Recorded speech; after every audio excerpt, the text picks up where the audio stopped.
Эмнеге мага мисалы өзүмдүн атым мындай көп анча жакчу эмес. Эмнеге? Билбейм. Ким койду эле? Мен аны айтсам ишенбейсиңер.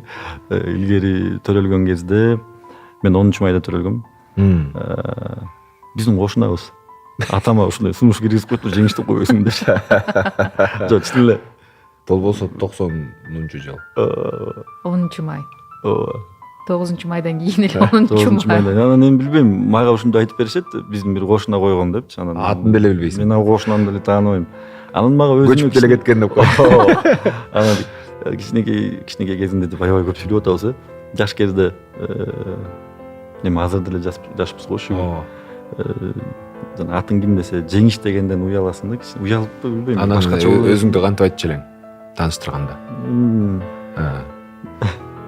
Жоня. Джованни деп. Деп жаңы как деп эле басып. Жок, уялчумун чын эле.